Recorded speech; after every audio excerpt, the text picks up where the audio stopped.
Santo anjo do Senhor, meu zeloso guardador, se a ti me confiou, a piedade divina sempre me rege, me guarde, me governe, me ilumine. Amém.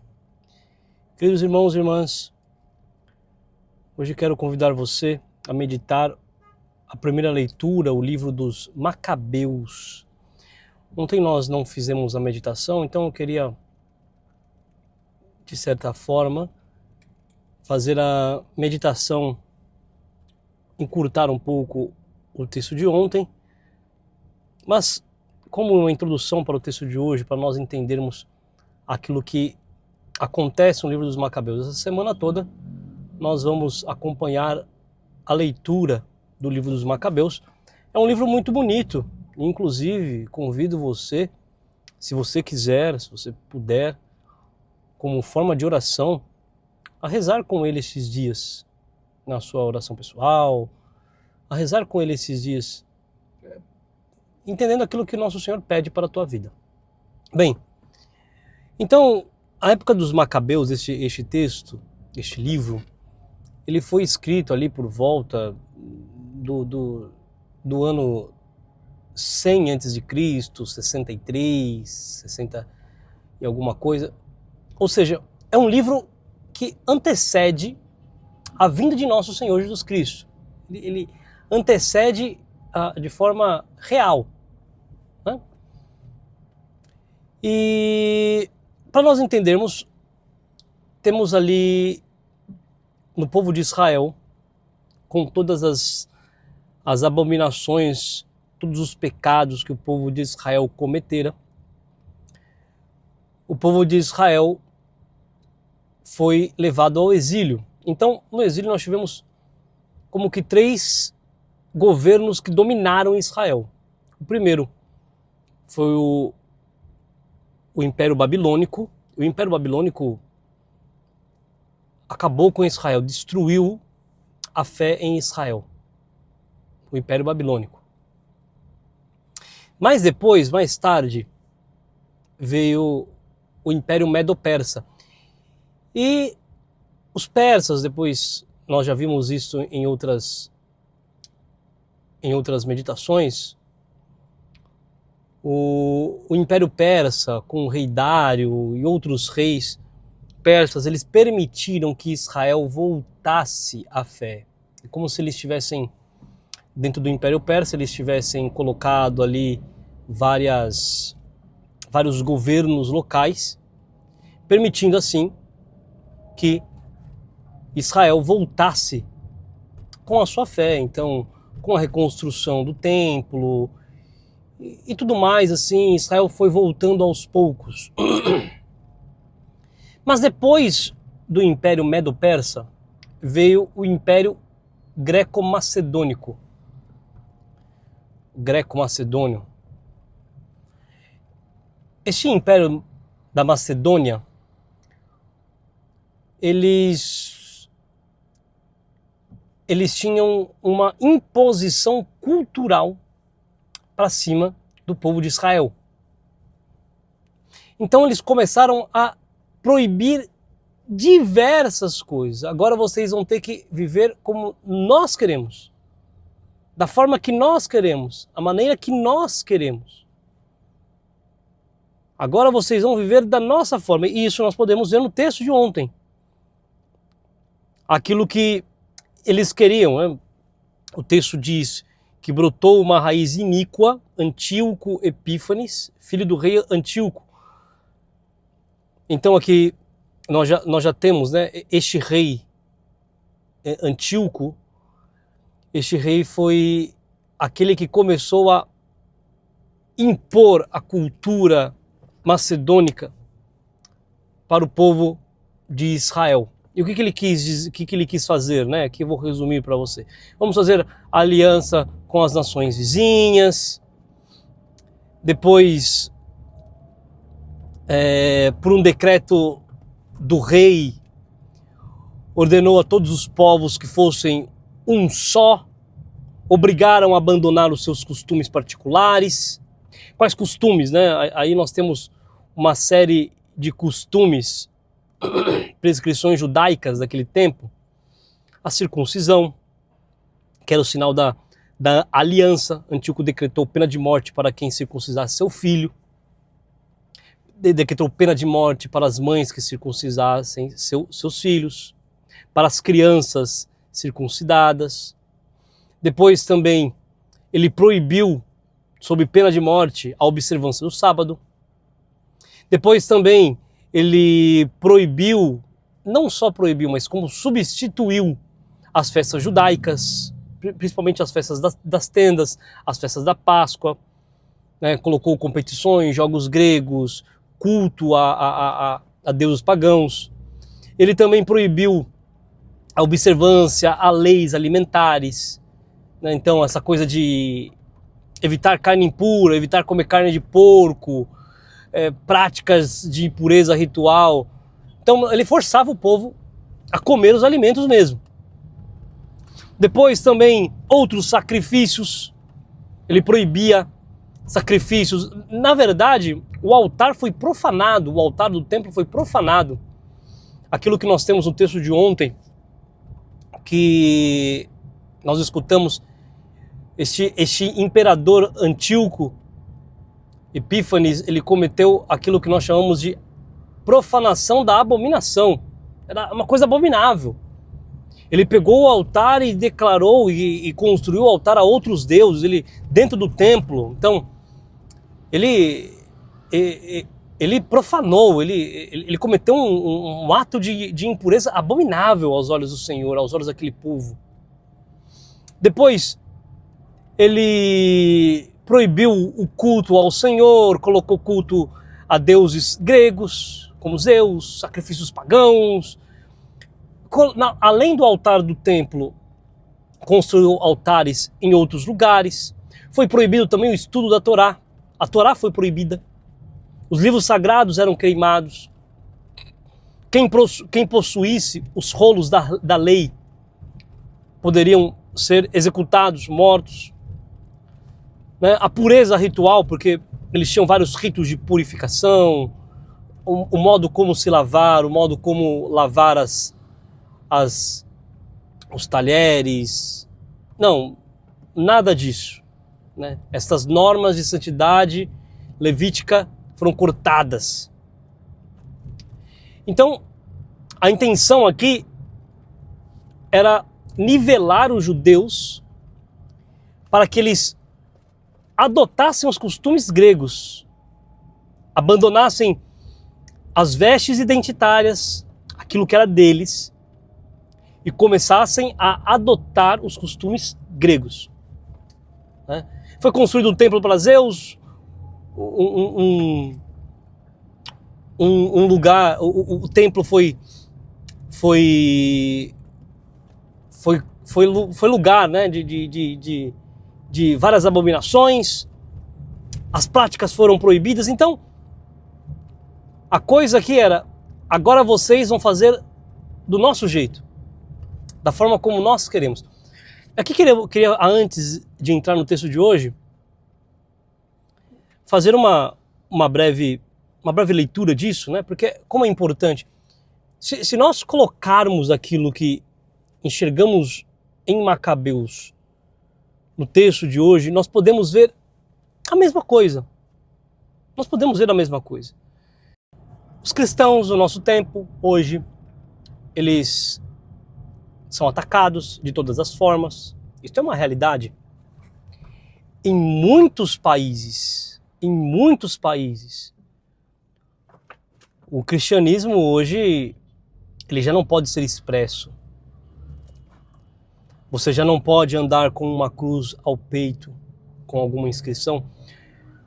Por exemplo, em alguns países muçulmanos, alguns países da África,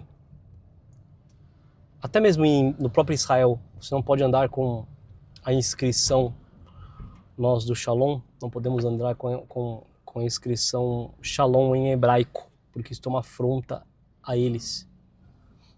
Isso pode te levar a penas. Em alguns países, como por exemplo a China, você não pode expressar a sua fé católica, ter Bíblia. Pouco tempo atrás, o governo chinês queimou inúmeras Bíblias. Isso faz pouco tempo. Outros governos, em outros lugares, o culto ateu, aliás, o culto a não Deus, né? Hoje é mais bonito você dizer que você não crê em Deus, é mais óbvio você dizer que não crê em Deus. Porque, às vezes, dizer que você crê em Deus, você é cancelado. A sua fama é destruída. Vou dar alguns exemplos. Talvez um exemplo aqui no Brasil.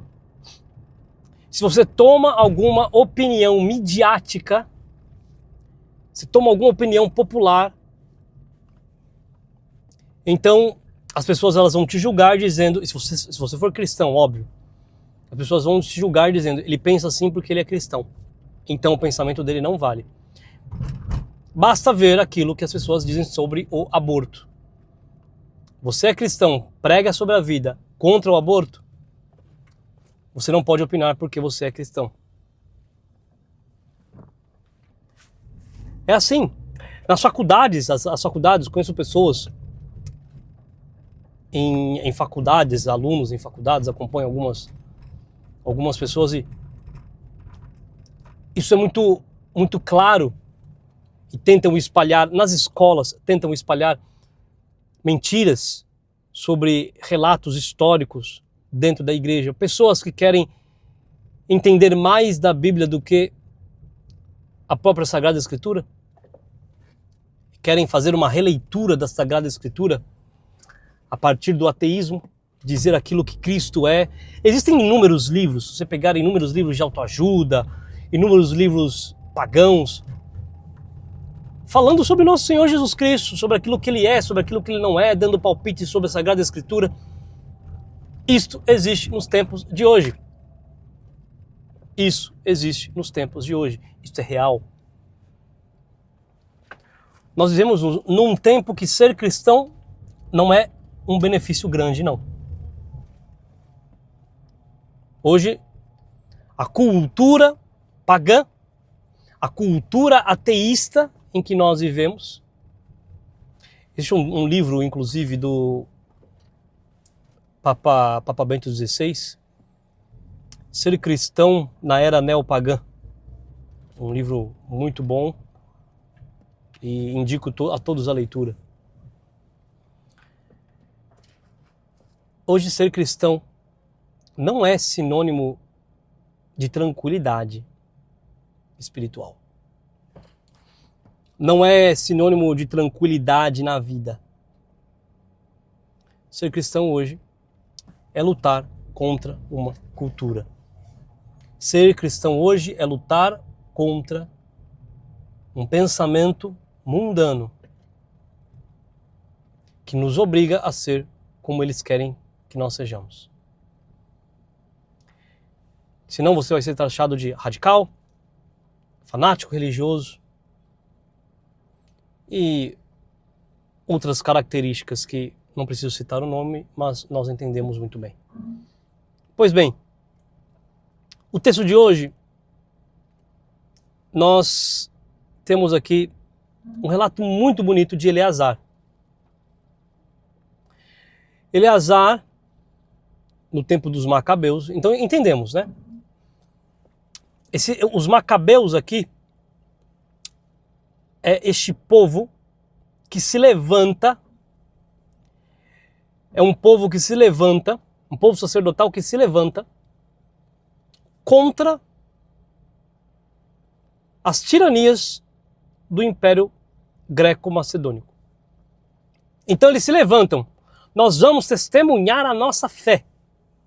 E aqui hoje nós temos o relato de Eleazar, que nos diz o texto de hoje, um dos principais doutores da lei, homem de idade avançada e de venerável aparência. Quiseram obrigá-lo a comer carne de porco, abrindo a boca à força. Mas ele, preferindo morrer gloriosamente a viver desonrado, caminhou espontaneamente para a tortura da roda, depois de ter cuspido o que lhe haviam posto à boca. Assim deveriam proceder os que têm a coragem de recusar aquilo que nem para salvar a vida é lícito comer. É assim que fazem conosco. E nós não temos a coragem, muitas vezes, de testemunhar a nossa fé. Nós vamos nos acomodando àquilo que o mundo hoje nos apresenta. Nós vamos nos acomodando aos pensamentos. Nós vamos nos acomodando às ideologias. Nós vamos nos acomodando à forma de falar, à forma de se vestir.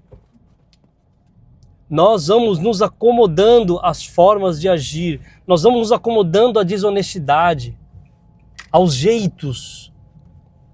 Hoje existe um termo, né, aqui no Brasil, o jeitinho brasileiro. Nós vamos tendo o jeitinho brasileiro para a vida. Mas diante de nosso Senhor não existe jeitinho brasileiro. Não existe jeitinho brasileiro. Diante de nosso Senhor não existe jeitos. Precisamos ser corajosos. E se nós fizermos trazer também para o tempo dos mártires, entendamos, queridos irmãos, assim como Eleazar, para que nós estivéssemos aqui hoje, para que a fé em nosso Senhor Jesus Cristo chegasse até os nossos tempos, muitos cristãos, muitos mártires cuspiram oferendas dos pagãos de suas bocas. Muitos mártires, ao invés de colocar uma colher de incenso aos deuses pagãos, morreram. Aqui no texto, né? É uma coisa muito interessante. O texto nos traz que alguns encarregados, chamaram Eleazar à parte e começaram a pedir para ele: olha, nós vamos trazer um pouquinho de carne aqui, mas é da carne que você pode comer. Você come essa carne, aí então você vai fingir que você está comendo a carne dedicada aos pagãos. É só comer essa carne, é simples. Ninguém vai saber, você não vai cometer pecado nenhum, você vai estar fingindo e você não vai ser morto. E Eleazar, ele diz assim: eu prefiro ser morto, porque se eu der este mau testemunho, muitos jovens que estão vendo aqui, eles podem atestar aquilo que eu estou fazendo, o meu contra-testemunho.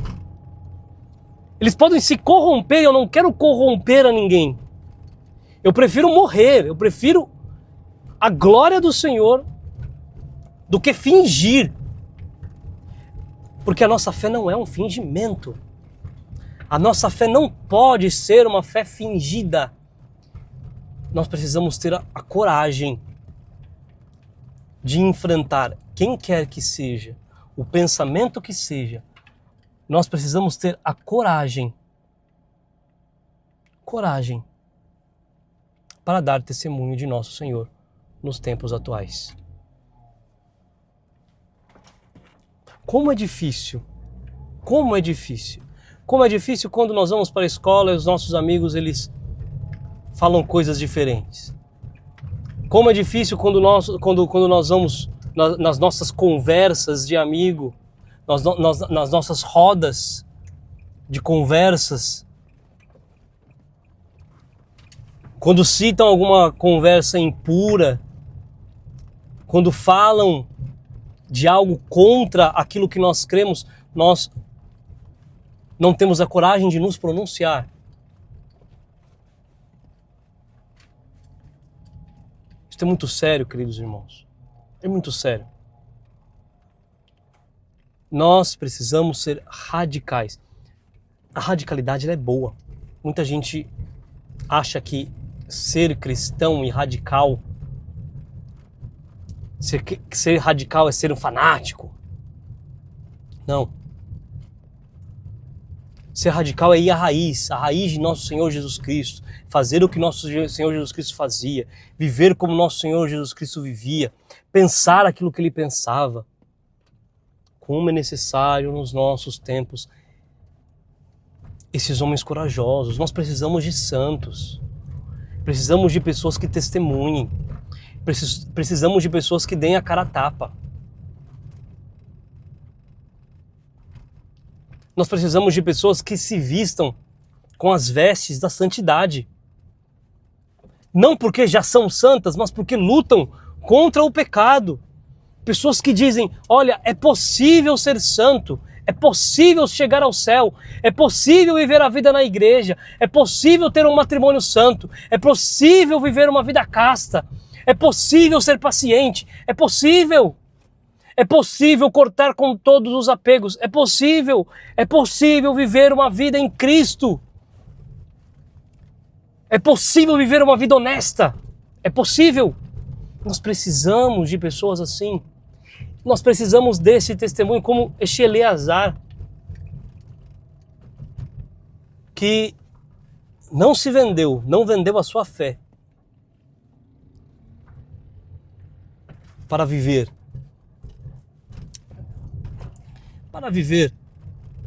neste mundo de forma fingida. De fato, é preferível a morte. Queridos irmãos, e peço a você, seja hoje impelido pela graça divina a ter uma vida corajosa, a ser um cristão verdadeiro, a dizer o que precisa ser dito, a defender o que precisa ser defendido, a amar o que precisa ser realmente amado. Nosso Senhor Jesus Cristo. Ele que é tão ofendido em nossos tempos. Façamos reparações. Rezemos reparando os pecados cometidos pelo mundo. Rezemos pela nossa conversão. Pela conversão daqueles que não creem, daqueles que não amam. Rezemos por aqueles que morrem pela fé, que estão morrendo hoje nos lugares onde a fé não pode chegar. Queridos irmãos, sejamos fortes. Sejamos fortes. Porque aquele que não dá testemunho de nosso Senhor nesta vida não vai resistir quando o nosso Senhor vier na última vinda. Aquele que não der testemunho de nosso Senhor agora, durante esse tempo, não vai resistir nos últimos dias, quando vierem as grandes tribulações. Sejamos fiéis àquilo que o Senhor nos pede. Louvado seja nosso Senhor Jesus Cristo, para sempre seja louvado.